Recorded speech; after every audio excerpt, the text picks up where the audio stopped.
Hello, hello. This is Dr. Bowles. I'm Dr. Bowles. So I wanted to do a video about dental insurance. I have a lot of questions about why I don't take dental insurance. Dental insurance is a joke, number one, and number two, I think it's a scam. Now, these are just my opinions. For some people it works, but we don't take it at Dentistry in Motion because I hate it. When I first got my first practice some years ago, I thought when I came into practice I was gonna, do really well and I'll have all these patients. But the deal is with dentistry, with dental insurance, is that you sign up for, say, Delta Dental or MetLife, and you sign up for all these plans, and a typical exam should be worth $75 to $100. They tell you, well, if you're on our panel, you're going to take $20 for an exam.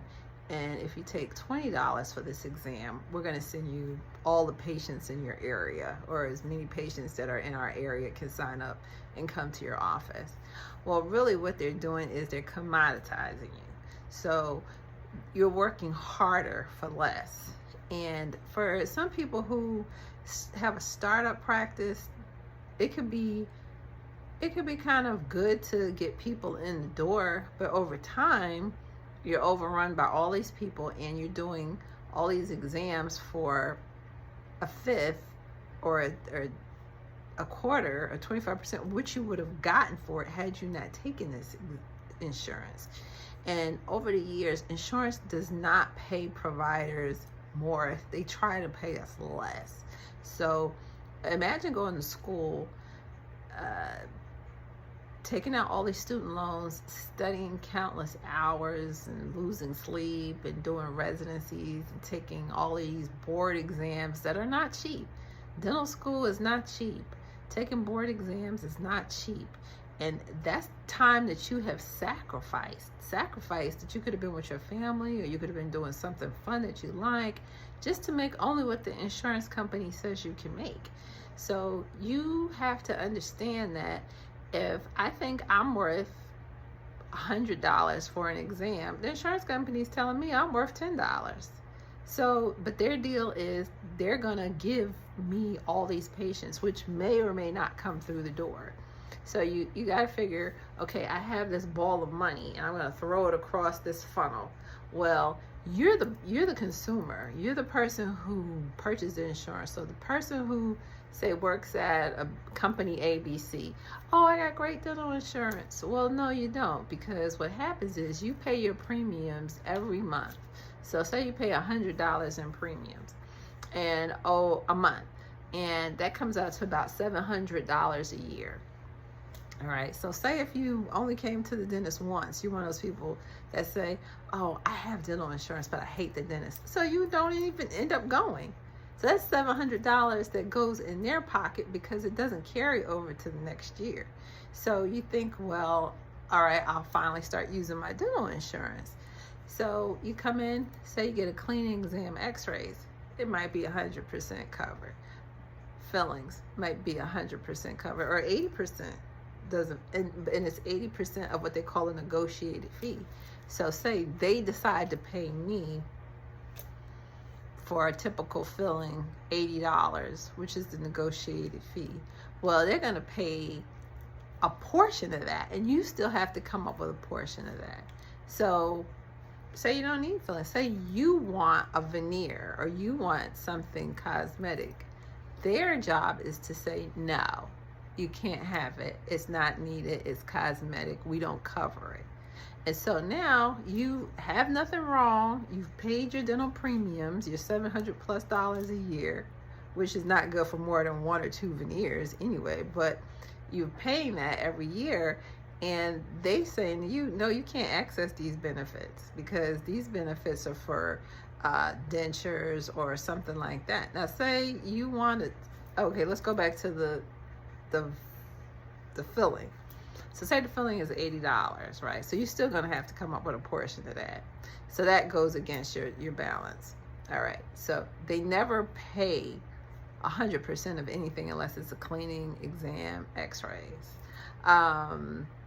Now, if you need, say you need a denture, and the denture might be $2,500. Well, they say, okay, well, we're going to only pay the dentist $1,500. So you say, okay, well, $1,500. But you may only have $1,000. So they're going to pay 50% of what their negotiated fee is. So say they negotiated $1,500. Well, they're only going to pay $750 of that. All right. Now, if you have used any of your benefits during that year for anything, you might only have $500 left. So now you say, okay, well, out of that $750 or whatever, I only have $500 left. Guess who's got to come up with that $1,000? It's you. But you still had something, you're still paying your benefits, and they're telling you, no, you can't, we're not paying for this. So it's not a good deal. People think it's a good deal. I'm gonna do a whiteboard session. I'm gonna break it down for you, because there's no other profession. I don't care if you're a lawyer, I don't care if you're an architect, I don't care if you're a hairstylist. There's no other intermediary that comes in and says, okay, well, you want to do a quick weave, or you want to do a roller set, or whatever, a flat iron, silk press. Okay, well, if you accept hair insurance, right? So guess what? For that silk press that you think that you're going to get $200 for, they said, well, we'll send 1,000 people to you, and we're only going to pay you $50 for a silk press. But you're going to get 20,000 people at your door. But that doesn't change the cost of your shampoo. That doesn't change the cost of conditioner or your water to wash the hair. That doesn't change the cost of electricity to flat iron the hair, or to buy hair to sew in. So for us, our costs go up every year. Costs for supplies, costs for equipment repairs. Our costs go up every year, and there is no increase in place for us to get that money back. So that's why insurance has cuffed the dental industry to the point where we're suffering. We're suffering, and unfortunately, the end consumer, or the retail consumer of dental insurance, does not really get how horrible dental insurance is until they try to use it. And then once they use it, they're like, okay, well, I got 1 crown and a filling. I'll have to wait for the rest of the 10 crowns I need for the next 10 years. By that time, your teeth would have fallen out. All right. So just so you know, if you have good teeth and you've been going on a regular basis, scrap your dental insurance. Put $1,000 into a savings account, and then just replenish it, or your medical savings account or health savings account, and use it for what you want to use it for, and when you want to use it. And you don't have to worry about any third party or any intermediary telling you what you can and cannot use it for. So no, I don't take insurance, and I don't ever plan on using insurance ever again.